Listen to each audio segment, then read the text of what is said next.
Começa agora o Ponto e Vírgula na Rádio Web Unifra, o programa que traz toda semana um assunto para discutir, opinar e pensar. Ponto e Vírgula é produzido e apresentado pelos alunos de Rádio Jornalismo 2 do Centro Universitário Franciscano. Boa noite! Começa agora na Rádio Web Unifra o programa Ponto e Vírgula. O programa é uma produção dos acadêmicos de jornalismo da Unifra, através da disciplina de Rádio Jornalismo 2. Hoje você confere um programa que traz um panorama sobre a onda de violência em Santa Maria. Saiba agora os destaques dessa edição. População responde se está segura ou não em Santa Maria. Delegado da Polícia Civil comenta números da violência na cidade. Confira o relato de quem já foi assaltado. Opinião de alunos sobre a violência nas escolas. As medidas adotadas pelas empresas para prevenir assaltos e arrombamentos. E ainda o trabalho exercido pela Polícia Federal para combater a violência.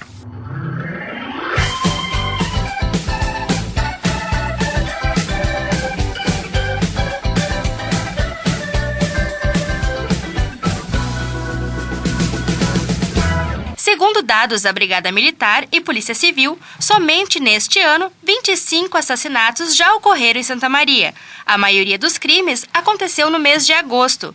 Nas 3 primeiras semanas do mês, 5 pessoas perderam a vida. A estatística assusta os moradores da cidade e põe em dúvidas a segurança da população. O repórter Fabrício Vargas foi às ruas para saber se o santamariense se sente seguro. Não me sinto segura porque, ao invés da prefeitura investir na segurança pública, a gente tem que investir na minha segurança, sou eu. E eu tive meu carro arrombado num condomínio particular, pago seguro, e isso está saindo da minha renda familiar. Caroline, jornalista. Não me sinto segura, pois acho que tem poucas unidades da polícia para fazer o seu trabalho nas ruas de Santa Maria. O Lênin Stivaletti, profissional autônomo na área de propaganda. Não, porque eu acho que falta policiamento nas ruas. Vitor, segundo semestre de publicidade. Não, por causa da violência, que tem muita violência. Mara Simone Veduim, sou contadora. A senhora se sente segura em Santa Maria? Sinto, porque eu acho que foi porque nunca me aconteceu nada assim que eu tivesse medo, né? Eu acho que é isso. Eu não sou muito medrosa. Acho que no momento não, tá faltando muito policiamento na cidade. No caso, segunda-feira, falta bastante policiamento pelas ruas que ficam sem movimento. Luísa, publicidade, primeiro semestre. Os dados a respeito da violência na cidade de Santa Maria apontam números alarmantes. As estatísticas mostram que nem chegamos em setembro e os crimes já são superiores a diversos anos anteriores. De acordo com o comandante do 1º Regimento de Polícia, montado em Santa Maria, o tenente-coronel Cidenir Cardoso, já há mecanismos para tentar reduzir os números na cidade. A Operação Santa Maria Segura consiste na realização de ações nos bairros mais perigosos da cidade. Para o comandante Cardoso, as principais causas dos assassinatos em Santa Maria seriam as desavenças, o acerto de contas e pessoas armadas sem regularização. O repórter Daniel Dalasta traz mais informações, com o delegado da Polícia Civil, Sandro Mainers. Boa noite, Sandro. Dos dados levantados até o presente momento, neste ano já temos 25 mortes na cidade, sendo 23 homens. A que se deve um número tão elevado em tão pouco tempo? Em primeiro lugar, boa noite a todos. Essa questão do número de homicídios, em primeiro lugar, acho que a gente fazer um comparativo, né? A gente sempre tem que ter uma base para fazer um comparativo estatístico para verificar se as estatísticas estão numa linha crescente ou decrescente. Ano passado, até essa mesma época do ano, nós tínhamos 26 homicídios. Então, nós ainda estamos com uma morte a menos do que no ano passado. Obviamente que o número de homicídios ele é um número que assusta um pouco a população em função da gravidade dos fatos que acontecem. Essas mortes que aconteceram, nós tivemos talvez o pior período do ano tenha sido o mês de agosto, em que explodiram o número de homicídios. Ano passado nós tivemos um verão muito agitado, que foi janeiro e fevereiro. Foram 5 só esse mês, né? Exatamente, e este mês então 5 num mês só, obviamente que nós estamos com um percentual de 20% das mortes só no mês de agosto, e o mês de agosto ainda não terminou, né? Então isso assustou um pouco. Bom, então não há um aumento estatístico, nós estamos numa certa manutenção. Sim. Há uma diferença pequena. Claro. O que se deve a essa questão? É difícil para o Estado inibir a prática do homicídio. Para o Estado inibir o homicídio, ele teria que atuar preventivamente nisso. Como as causas do homicídio elas são das mais variadas, destacando talvez hoje a causa mais premente, a causa mais importante é, sem dúvida nenhuma hoje, as relações com o tráfico de drogas e a relação do mundo da criminalidade entre os criminosos. Problemas que são originários de brigas entre criminosos, partilha de produtos de roubos, enfim, desavenças que acontecem no curso das atividades criminosas dele ou até dentro do sistema prisional. E a maioria dessas pessoas envolvidas são pessoas que já têm antecedentes criminais ou tem de tudo um pouco? A maioria, tanto dos autores quanto das vítimas, são pessoas egressas do sistema prisional, são pessoas vinculadas ao sistema prisional. Já tem problema com a polícia, digamos assim. Exatamente. Algumas já cumpriram pena, algumas estão em regime aberto, semiaberto, outras estão em livramento condicional, outras estão respondendo a processo na justiça e estão em liberdade provisória, enquanto o processo ainda não terminou. Enfim, então são pessoas vinculadas ao sistema com antecedentes policiais e judiciais. Esse talvez seja um grande agravante, né? Outra coisa, o tráfico de drogas em Santa Maria cresceu muito, né? Se a gente for analisar as estatísticas, a gente vai ver que não aparece tanto assim, porque nós não temos uma estatística do número de usuários e não temos uma quantidade de drogas vendidas. Mas a gente pode ver pelas apreensões, que elas estão numa linha de crescimento, que Santa Maria cada vez recebe mais drogas pela sua posição geográfica, pela questão também de que um forte mercado consumidor, muito público jovem. Cedo do Estado, né? E o público jovem também é mais propenso ao uso de substâncias entorpecentes. Então, obviamente que isso faz com que nós tenhamos um aumento. E o grave de tudo isso é o seguinte, que quando nós temos muito tráfico, nós temos disputa de território entre traficantes e nós temos dívidas muito recorrentes entre usuários, entre próprios traficantes e entre usuários e traficantes. E isso culmina em homicídios também. E às vezes por causa de valores baixos, tem casos por causa de R$15 a pessoa mata uma pessoa, não tem fundamento. Em 2009 em Santa Maria eu investiguei um homicídio em que a morte se deu por uma dívida de R$10 em crack, em que os indivíduos, além de invadirem a casa da vítima, atingiram ela na cabeça com um obstáculo um objeto de madeira, com pregos na ponta.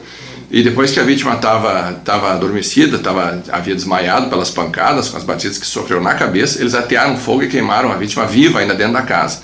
Quer dizer, então a violência que ela deflui do tráfico de drogas é muito grande. O traficante que é muito enérgico na cobrança e os próprios usuários, as próprias pessoas que têm essas dívidas aí, elas são muito exigentes nessa questão. Isso aí eu acho que mais é para mostrar, né, para os outros, eu tenho poder, não é pelo dinheiro em si, porque R$10 não seria o problema do traficante, né? Tem que mostrar força. Exatamente. Tem que mostrar força para o negócio subsistir. Se o traficante não for duro, ele acaba tendo um monte de prejuízo, porque as pessoas vão pegar produto com ele e não vão pagar. Se ele for um cara que for temido pela população, as pessoas vão pagar todas as contas, vão cumprir com todos os compromissos que assumiram com ele.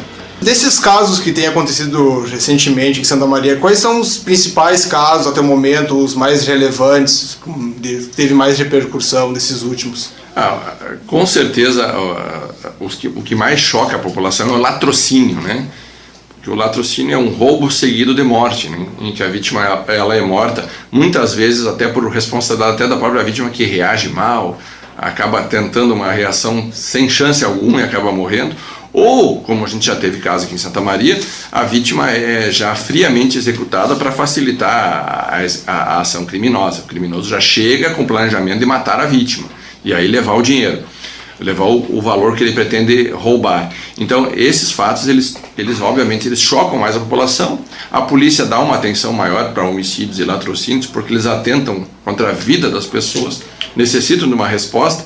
Porque talvez a única forma de diminuir essas estatísticas, principalmente o roubo é difícil, mas o homicídio sendo com a resolução de todos os casos, a responsabilização de todos os autores e punição, prisão para todos. Quando isso acontece, obviamente o sujeito sabe que a chance dele ser punido é quase 100%, obviamente que ele pode pensar duas vezes. Da via contrária, é difícil inibir esses crimes.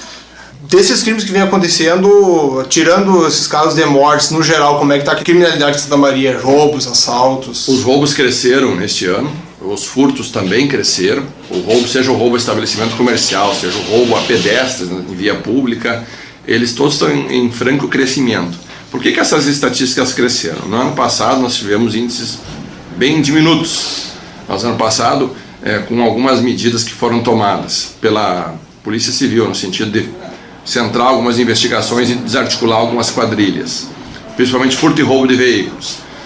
O trabalho que foi feito entre Polícia Civil, Brigada Militar, SUSEP, Poder Judiciário e Ministério Público, no sentido de controlar a atividade dos presos que estão no regime aberto, semiaberto e os que estavam também em prisão domiciliar. Esse controle fez com que o rigor do juiz da Vara das Execuções Criminais fosse o seguinte: se ele não está cumprindo com o que ele se comprometeu com o Estado, ele era imediatamente recolhido ao sistema, teria que demonstrar lá, depois de um determinado tempo, um comportamento novamente adequado para ter esse direito, e aí ele poderia sair de novo. Quando isso aconteceu e foi instalado, e havia fiscalização efetiva por todos esses órgãos, os indivíduos começaram a se cuidar mais. E isso fez com que os presos que estão na rua, trabalhando, e muitos trabalham, os trabalhos não eram trabalhos de verdade, eram trabalhos fictícios, né? Até porque o preso... Talvez até seja um dos problemas, seja talvez essa questão do semiaberto. Com certeza. O preso, na verdade, ele está trabalhando entre aspas, ele não tem um trabalho formal, ele é um faz de conta. Aquela carta ali ou foi dada por alguém que tem medo dele, ou foi dada por alguém que está tendo alguma vantagem em auxiliá-lo. Então, quando as pessoas sentiram esse rigor e essa fiscalização, e o próprio preso ficou com medo de perder o benefício que ele tinha, que é a liberdade, pelo menos que parcial, né, pelo menos durante o dia, obviamente que eles diminuíram as atividades criminosas, porque eles ficaram mais nos locais em que eles indicavam ali. E isso diminuiu 50% a 60% dos indicadores. Esse ano mudou, a questão mudou o juiz, obviamente muda um pouco a política de atuação, mudança de sistema faz com que aconteça o quê? Faz com que aconteça a possibilidade dos presos voltarem àquele comportamento anterior, e aí todas as estatísticas explodiram. Então, porque não está tendo aquela fiscalização que tinha no ano passado. E desses roubos, assaltos, a maioria é por esses que estão no semiaberto? Exatamente. O furto e o roubo, principalmente o roubo à mão armada, roubo de estabelecimento comercial, não o roubo a pedestre, mas o roubo de estabelecimento comercial, o roubo de veículo, são por pessoas que já são do sistema, que conhecem, que têm um modus operandi de agir, sabem como fazer alguma coisa, têm experiência, usam armas, são pessoas perigosas, enfim. Então, são os mesmos indivíduos praticando os mesmos crimes. Sim. E a solução para isso seria uma alteração na legislação, digamos assim, para ser mais rigorosa nessa questão do semiaberto, ou utilização de essas tornozeleiras eletrônicas. A questão toda é que se o preso fosse obrigado a usar uma tornozeleira eletrônica, quando ele está fora do estabelecimento prisional, obviamente que para o Estado isso seria uma solução de muitos problemas. Para a sociedade seria um ganho impressionante. Uma economia de custo, digamos assim, né? Porque nós teríamos o quê? Um preso que poderia ficar na rua, mas o Estado poderia saber exatamente onde ele andou. Então, se ele estiver num local de crime, automaticamente ele pode ser vinculado àquele crime que aconteceu ali. Isso inibiria muito. Infelizmente, as tornozeleiras eletrônicas vão ser implementadas em Santa Maria no próximo ano, mas elas serão utilizadas apenas pelos presos do regime aberto ou semiaberto, para aqueles que facultativamente quiserem participar do programa. Então, usa quem quer. Aquele que quer usar é aquele cara que quer melhorar de vida, é aquele indivíduo que quer se ressocializar, aquele indivíduo que quer ser reinserido na sociedade e não quer mais cometer crimes. Porque o indivíduo que quer continuar na sua senda criminosa, no seu caminho de crimes, não vai querer utilizar. Não vai querer utilizar a tornozeleira eletrônica. O que está sendo feito pelos órgãos de segurança e fiscalização da cidade para tentar mudar esse cenário criminoso? Bom, nós temos que diferenciar a atividade da Polícia Civil e a atividade da Polícia Militar. A Polícia Militar tem o papel de prevenção à criminalidade, tem que atuar para evitar que o crime aconteça. Quando o crime aconteceu, aí passa a ser responsabilidade da Polícia Civil, que a Polícia Judiciária é uma polícia investigativa. Nós temos que ali instaurar um procedimento, investigar, ver quem praticou o fato, ver quais foram as consequências, extensões desse fato, e aí apontar os responsáveis. Esse é o papel. Então, o que nós, Polícia Civil, estamos fazendo? Nós estamos intensificando as nossas ações em cima desses crimes graves, em cima do crime que é praticado por quadrilha, por bando, por grupos organizados que praticam os mesmos crimes. Por exemplo, quadrilhas que furtam veículos. São as mesmas pessoas, com vários integrantes praticando os furtos. Os veículos têm destinos definidos, e aí nós estamos trabalhando não só em cima dos autores dos furtos, mas também em cima dos autores da receptação. Aqueles indivíduos que compram, que alimentam esse mercado negro. Se não tiver quem compra, não teria por que ter roubo, né? O furto e o roubo, eles acontecem necessariamente porque é um mercado consumidor para isso. Se esse mercado consumidor para de absorver os produtos, obviamente caem os furtos e roubos. Claro que muitos dos produtos vão para as mãos dos receptadores em troca de drogas. O receptador também é traficante. Então é toda uma teia que está vinculada. Então, por isso, a necessidade da Polícia Civil centrar em cima de grupos criminosos e também combater veementemente o tráfico de drogas. Perfeito. Para terminar, o senhor poderia dar algumas dicas de segurança assim, para a população em geral para tentar essa redução, principalmente de roubos e assaltos? Bom, basicamente, por exemplo, uma empresa, o que a empresa pode fazer? A empresa tem que adotar alguns sistemas de segurança. Por exemplo, vídeo de monitoramento, sistema de monitoramento interno, ele auxilia, ele serve até como um fator de inibição, desde que devidamente instalado, desde que utilizado um material adequado, de qualidade, que permita a identificação. Não adianta ter qualquer material lá que não vai identificar ninguém, tem que ser um material de qualidade que vai identificar as pessoas. Segundo, as pessoas serem atentas a essa questão. O estabelecimento comercial tem que procurar deixar o mínimo de valores no caixa, porque os valores é que chamam a atenção dos criminosos. Tem que cuidar da questão dos malotes, quando as pessoas saem das empresas, não ter uma padronização, não ser sempre a mesma pessoa no mesmo horário, seguir o mesmo roteiro. Enfim, quando se tem essas praxes, esses costumes, esses hábitos, nós criamos uma fragilidade, as pessoas passam a poder acompanhar isso e daqui a pouco, pela vulnerabilidade que tem, vai facilitar a ação do criminoso e ele vai roubar. Então são alguns cuidados. Com relação ao roubo do pedestre, a pessoa evita o crime se ela não passar em locais escuros. Muitas pessoas que estão na rua de madrugada são assaltadas porque estão ébrias, estão embriagadas. Então elas acabam fragilizando a sua segurança e facilitando a ação do criminoso.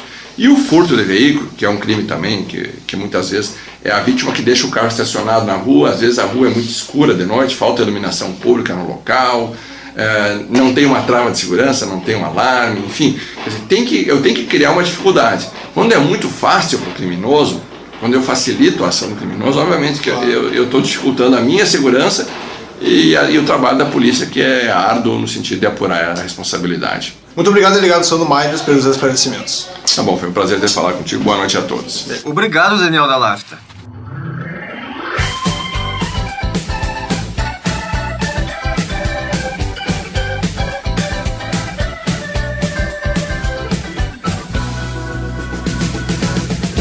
A onda de violência no Brasil cresce a cada dia.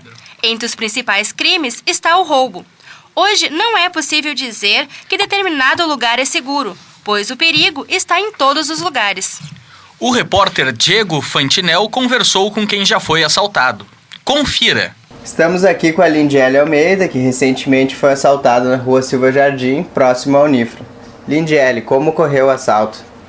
Eu estava saindo da Unifra depois da aula, estava andando na Silva Jardim, quando 2 homens desceram de uma moto, pegaram o meu notebook, a minha bolsa, e subiram na moto e foram embora com as minhas coisas. E como você foi abordada? Houve violência? Ele só apertou o meu braço, assim, com força, me machucou, mas foi muito rápido, assim, eu não consigo lembrar muito. Qual foi o horário que ocorreu esse assalto? Foi por volta das 10 horas, na saída da aula. E não tinha nenhum policiamento próximo, assim? Não tinha nenhum policiamento, não tinha ninguém, inclusive não tinha luz num poste, estava a rua toda escura. E você culpa alguém por esse assalto? Na verdade, eu culpo eu mesma, que não deveria estar ali sozinha, aquele horário, né, com objeto de valor também. E também a polícia, né, deveria ter mais policiamento ali pelas redondezas, principalmente porque tem alunos saindo naquele horário. E depois que tu saiu da aula, tu não conseguiu ver nenhum policial, alguma coisa assim? Não consegui. Ainda fiquei um bom tempo parada ali esperando, porque eu liguei para meus pais e não apareceu ninguém. E você acredita que esse assalto poderia ter sido evitado? Eu acredito que se tivesse mais policiamento pela volta ali, teria sido evitado. E qual foi a sua reação durante o assalto? Aí eu fiquei muito assustada, muito nervosa, me pegou de surpresa. Nunca tinha acontecido isso antes. E após o ocorrido, tu chegou a ir na polícia prestar queixa ou algo parecido, assim? Na hora eu até pensei em ir, mas como não ia recuperar as minhas coisas mesmo, e uma semana antes aconteceu isso com a minha amiga, ela foi, não recuperou as coisas dela, não adiantou em nada, então eu achei desnecessário. O que você pretende fazer para não passar mais por esse tipo de situação? Eu pretendo evitar de andar esses horários sozinha na rua, evitar andar com objetos de valor E também agora eu começo a avisar minha mãe. Quando eu saio da aula, eu aviso ela que eu tô saindo. Caso eu não chegue em casa em tantos minutos, ela vai me ligar. E tu sempre sai da Unifra esse horário? A maioria das vezes esse horário. Em torno de 10 da noite? É, em torno de 10 horas. E tu tem visto, assim, policiamento naquela região? Tem visto pessoas, assim, que possam fazer com que isso aconteça? Dê alguma segurança para vocês na saída da aula? Não, nunca tem nada. Quais as dicas que você dá para aquelas pessoas que precisam estar na rua esse horário, pessoas que estão na aula e não tem como fugir desse horário, né? Tem alguma dica que tu dá para essas pessoas para evitar esse tipo de ocorrência? Eu acredito que seja evitar de andar sozinho, sempre sair acompanhado de um colega, de repente se tiver a possibilidade dos pais irem buscar, e também evitar de andar com objetos de valor que chamem a atenção, né? Pro assalto. No dia, então, tu acredita que tenha chamado a atenção? Tu tá com um notebook, uma pasta de um notebook, isso daí foi o que chamou a atenção? Eu acredito que sim. De pertence teu, foi só o notebook mesmo roubado? Foi o notebook e a minha bolsa, que tinha dinheiro, chave de casa. E eu acredito que tenha sido mesmo o fato de estar com o notebook, porque outros estudantes estavam passando na frente e eles não atacaram. Eles esperaram para me abordar. Ah, então tu acredita que não tenha sido uma coisa aleatória, assim, eles ficaram te cuidando após sair da Unifra? Porque tinha outras meninas estavam passando na frente e eles deixaram passar. Depois passou mais um rapaz, ainda que estava indo na minha frente, daí quando eu passei por eles, eles me abordaram. E Santa Maria está passando por uma onda de violência nas últimas semanas, a gente tem lido isso nos jornais, tem escutado nas rádios. Você acredita que essas ocorrências são decorrentes do quê? Por que as pessoas estão mais violentas? Eu acho que devido a essa onda de drogas, de álcool. Essa foi a Lindiele Almeida, comerciante de Santa Maria, 21 anos. Obrigado pela entrevista, Lindiele. Para não arriscar, o melhor é prevenir. Uma boa dica é o site ondefuiroubado.com.br. Trata-se de uma rede de denúncias coletivas desenvolvida para ajudar os cidadãos a compartilharem informações. Qualquer pessoa pode acessar, seja para registrar o local e o tipo de roubo que sofreu, ou apenas por precaução. Há cerca de 2 meses, o Colégio Marista Santa Marta sofreu com uma situação inusitada e alarmante. Um adolescente de 13 anos foi apreendido portando um revólver calibre 38 dentro da escola. Esta é apenas uma das diversas situações que, por vezes, passam despercebidas por pais e professores. Segundo o jornal 0 Hora, somente na capital gaúcha, um professor ou aluno sofre uma ameaça verbal por semana. Uma vez por mês, uma arma é encontrada em uma escola e um traficante é flagrado oferecendo drogas a crianças e adolescentes nos arredores. Para saber mais da situação de violência em que se encontram as escolas públicas, o repórter Ezequiel Dalbello entrevistou o estudante Eduardo dos Santos. Estou aqui com o estudante Eduardo dos Santos, 19 anos, do 3º ano do ensino médio da escola pública. Eduardo, como é que é a questão da segurança na escola em que você estuda? A segurança lá ela é bem reforçada, com policiais na frente da escola, com porteiro lá, até bem cercado a escola onde eu estudo. E tem as professoras lá que ficam durante o recreio fazendo a segurança ali, cuidando para que não ocorra nenhum caso de criminalidade. Mas, mesmo assim, isso não impede que muitas vezes aconteça o crime dentro da escola. E que tipo de crime, tipo de violência infantil, sexual, furtos, dano ao patrimônio, assim, que você já percebeu na instituição em que estuda? Assim, violência sexual ou infantil eu não vi ocorrer nenhum, não observei nenhum fato assim ocorrer. Mas furto assim, depredações ao patrimônio já vi bastante já. Até uma vez a escola que eu estudava foi assaltada, né? E às vezes isso acontece porque alunos que estudam lá vivem no mundo assim da criminalidade e acabam ajudando que pessoas venham assaltar o patrimônio lá da escola. E como é que os educadores orientam os alunos do último ano do ensino médio referente ao ingresso na sociedade? Existe algum tipo de preparação específica ao jovem? Eles focam mais a gente estudar para o Enem, vestibular, assim. Em questão de violência, eles falam bastante sobre o bullying, né, que ocorre bastante na escola, assim, e na sociedade. Você já percebeu algum caso de bullying na escola? Já percebi bastante, assim, os adolescentes estarem fazendo chacotas com pessoas gordas, baixinhas, assim, isso ocorre bastante. E você acredita que isso pode ocasionar em alguma revolta física, alguma agressão, algum tipo de violência vindo do bullying? Já presenciou isso? Sim, acontece bastante, né? Porque o bullying faz com que a pessoa se sinta mal e excluída da sociedade e acaba causando danos na pessoa e revoltas, né? E a pessoa acaba, muitas vezes, fazendo a agressão contra a pessoa que faz o bullying. E você já percebeu algum tipo de concentração de grupos mal intencionados na saída ou entrada da escola? Alguma atitude suspeita? Já vi bastante, sim. Questão de grupinhos estarem esperando o pessoal sair da escola para brigarem durante a saída, né? E você já soube de algum caso de alunos entrando com armas, facas e objetos do tipo na escola? Já vi bastante daí. Alunos entrarem com bebida alcoólica dentro da mochila, assim, escondido, e as professoras ali não brotarem isso, né? E já vi alunos entrando com armas brancas dentro da mochila também, para brigarem na saída. Que tipo de arma que eles entravam? Facão, faca, já vi. Inclusive, teve uma vez na escola de ensino fundamental que uma guria levou faca para pegar outra, para brigar. Inclusive entre meninas. E você já presenciou algum tipo de agressão contra os professores? Já vi os alunos estarem atirando borracha, bolinha de papel, enquanto o professor está escrevendo na sala de aula, no quadro.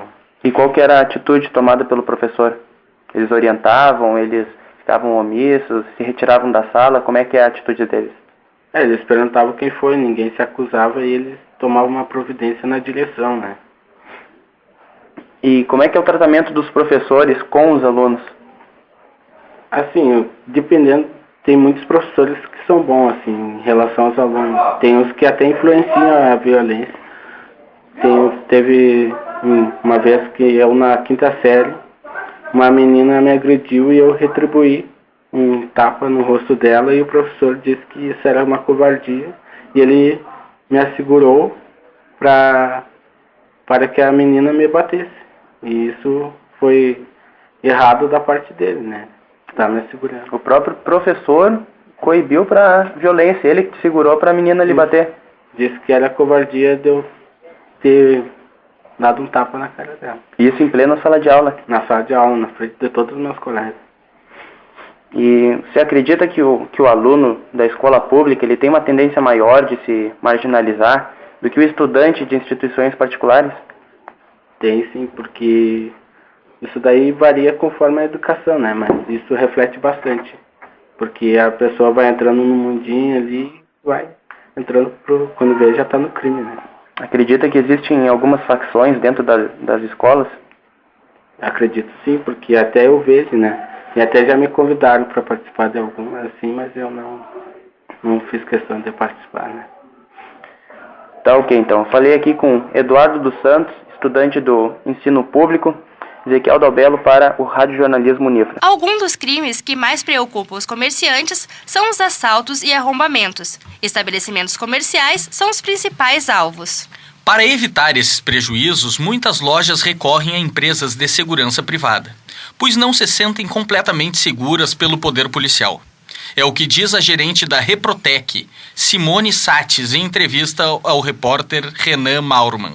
Então, Simone, me fala mais como é a prevenção da empresa no quesito violência e segurança, como a empresa trata essa questão internamente. Na verdade, o que a empresa procura fazer é ter um bom seguro, né?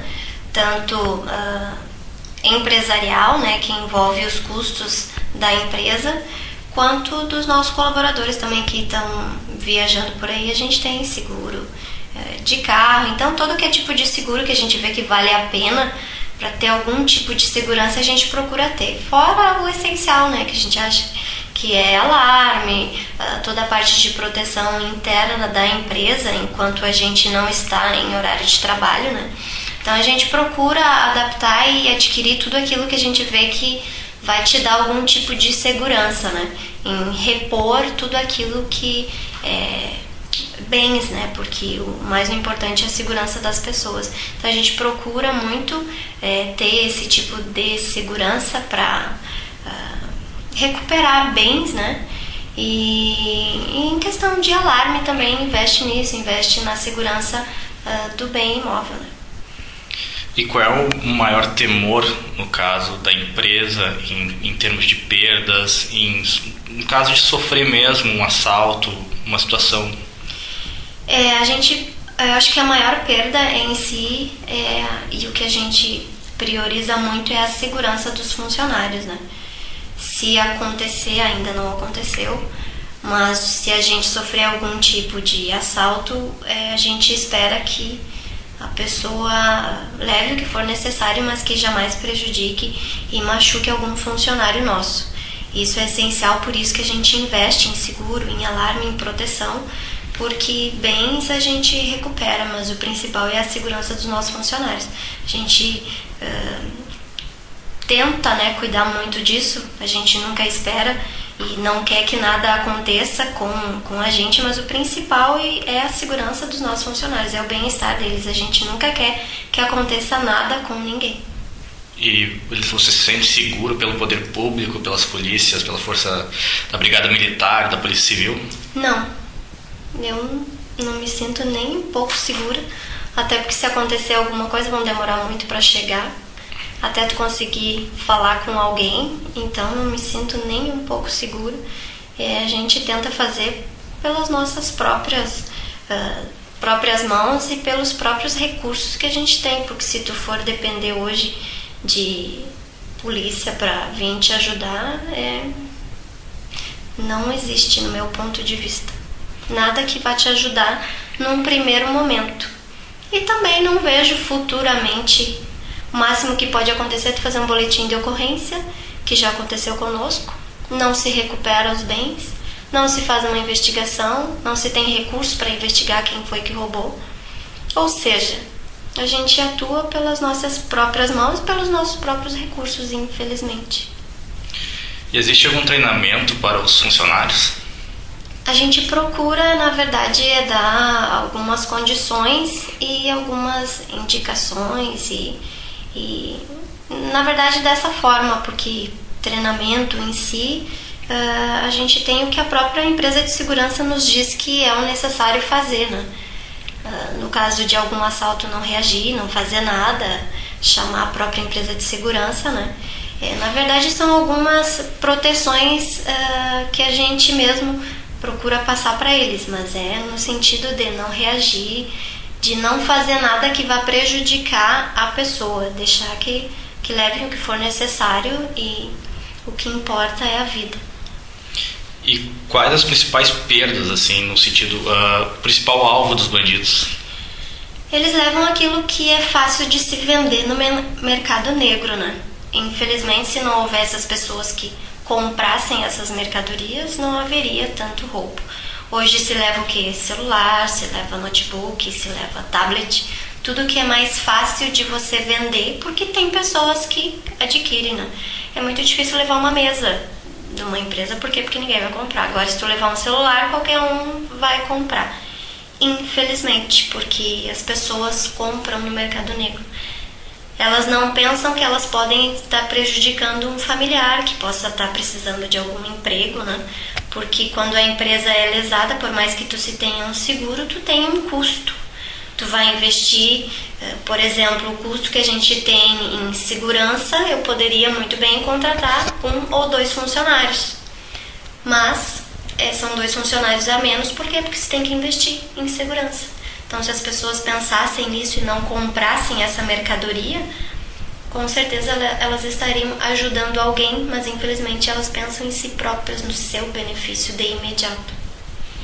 Tá certo, então, muito obrigado, Simone. Para a Rádio Web Unifra, Renan Maurman. Esse foi o repórter Renan Maurman, que conversou com a gerente da Reprotec de Santa Maria, Simone Sates. Ela falou sobre as medidas adotadas para evitar assaltos e roubos. Embora essas empresas de segurança privada sejam buscadas como solução, é preciso haver cuidado. Segundo o responsável pelo comando do Grupamento de Supervisão e Vigilância da Brigada Militar, Major Rodrigo França, a maioria das empresas não capacita seus funcionários e são clandestinas. Em Santa Maria, de 44 empresas registradas para atuar na área, apenas 11 estão regularizadas. A Polícia Federal exerce trabalho importante para acabar com a onda de violência no Estado. O combate ao tráfico de drogas, contrabando e também palestras em escolas são algumas situações em que a polícia intervém. Em entrevista ao repórter Yuri Nascimento, o agente da Polícia Federal, Ubirajara da Costa Salles, apresenta os focos de violência e a importância de um sistema educacional competente. A legalização das drogas no Uruguai é outro ponto preocupante para o trabalho da Polícia Federal. Seu Ubirajara, qual a forma de combater a violência que a Polícia Federal exerce? Hoje são duas frentes, né, dessa maneira de combater a violência nas ruas. Uma é para prevenção, né? Nós temos uma equipe que é prevenção, nós temos uma equipe formada por Grupo GPRED, que é um grupo que dê orientação nas escolas. Tem o colega Pompeu, já faz palestra, em relação ao uso de drogas lícitas e drogas ilícitas. Então esse colega tem nas escolas, né? Está sempre nas escolas debatendo isso aí. É um grupo, é um grupo GPRED. Esse é um grupo que a Polícia Federal está investindo, cada vez mais investindo mais nesse combate. A educação das escolas sobre o uso das drogas. E a outra linha seria a linha realmente de combate na rua. Essa é um combate operacional, dia a dia.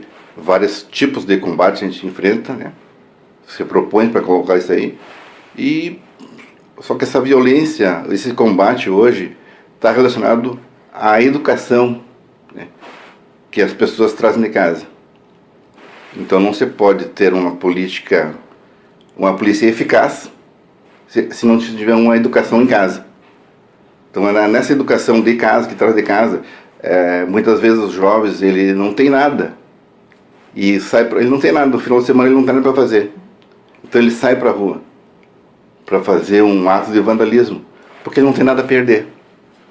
Então ele sai para a rua, não tem nada a perder, ele vai afrontar, ele vai quebrar um vidro de um carro. E muitas vezes os jovens iniciantes, ele não tem nada a perder. Ele nem sabe o que ele está praticando. Ele acha, porque ele não tem um divertimento, ele não tem um lazer, ele mora na vila, que na vila não tem um campo de futebol, não tem nada, não tem uma praça. Então a diversão dele é fazer uma bagunça na rua. Então essa violência, esse jovem delinquente, sai daí. Da falta de oportunidade que o jovem tem no interior, na comunidade que ele vive. Então ele não tem nada para fazer, ele vai para a rua. Então ele começa a violência ali. Ele começa a ter o primeiro registro de ocorrência dele, quando ele é pego pela brigada. Então ele começa nesse momento.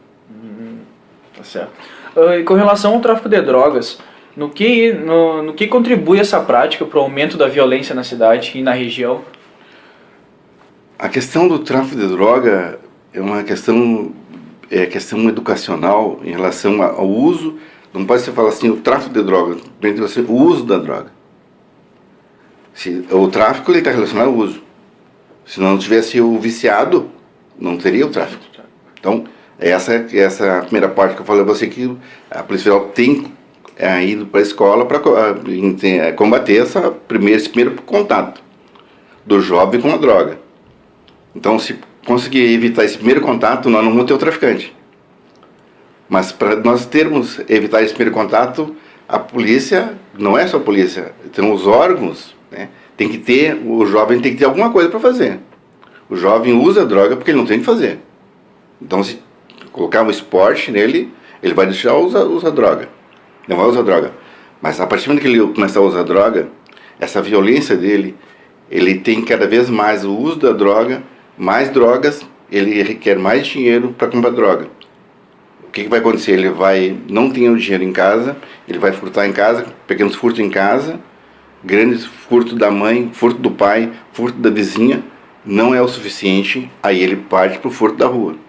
Para quê? Para sustentar essa droga. Então, e o traficante, sabendo disso, vai colocar a droga na mão dele. Tá certo. Sobre ainda as drogas, se elas fossem legalizadas, o senhor acha que o número de assaltos poderiam diminuir? E também uma outra pergunta já nisso, e se a polícia pretende aumentar o número de policiais nas ruas? Quanto à legalização das drogas, eu tive agora a oportunidade de trabalhar em Quaraí, nesse mês na Jornada Mundial da Juventude, e agora trabalhar em Livramento, nessa semana. E em contato com as polícias do Uruguai, que agora tem uma lei no Uruguai, ela não foi sancionada ainda, para a liberação das drogas, os policiais do Uruguai sentem-se vergonhas dessa parte da legalização. Porque a própria polícia sabe que não existe a legalização sem uma educação. Então não adianta legalizar droga se não vão educar as pessoas. Da onde é que vai tirar essa droga legalizada? Isso estou falando num país vizinho, não falando no Brasil.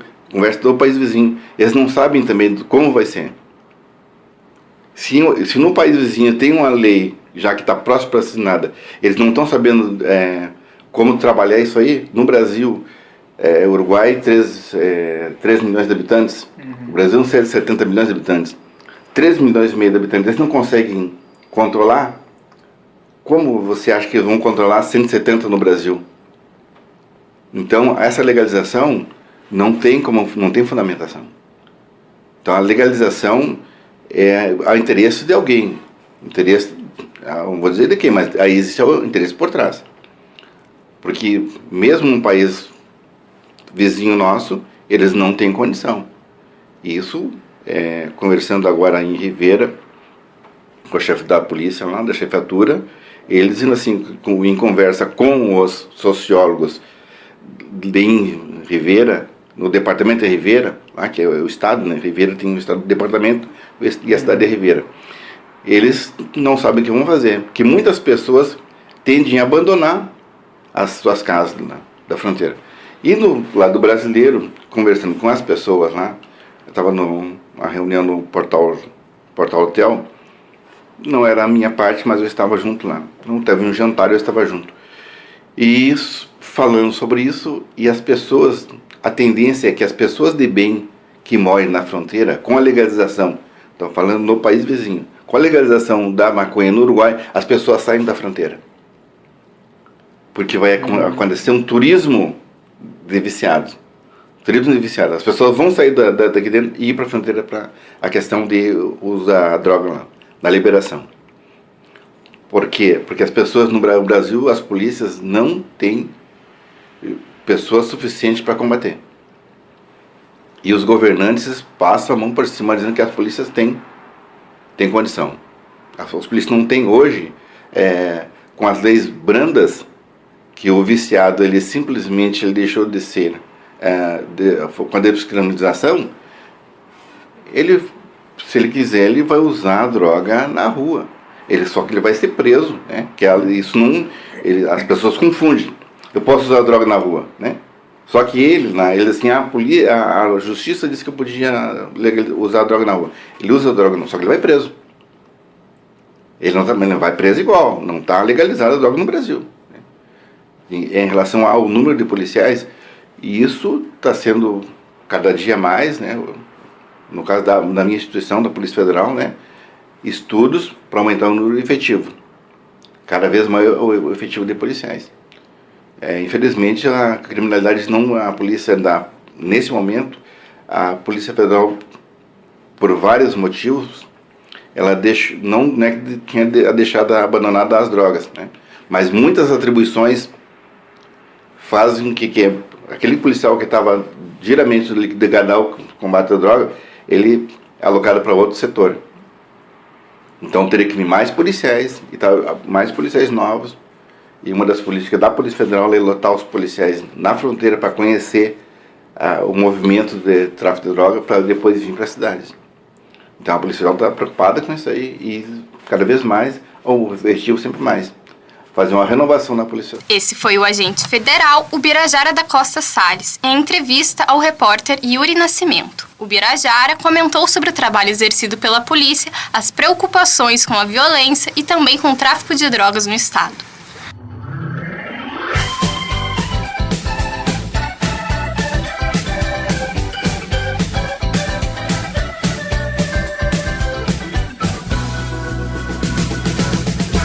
Esse foi o programa Ponto e Vírgula.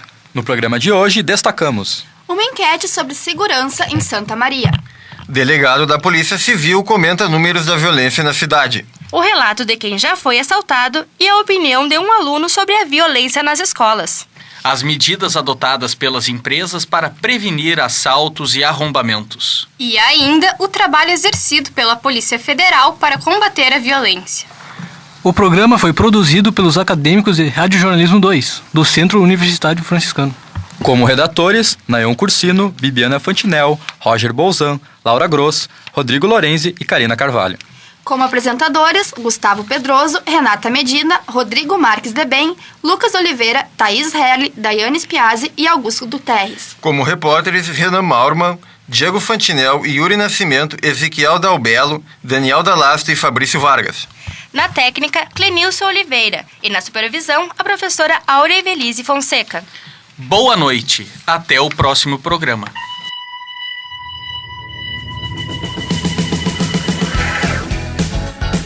Ficamos por aqui. Ponto e vírgula vai ao ar pela Rádio Web Unifra.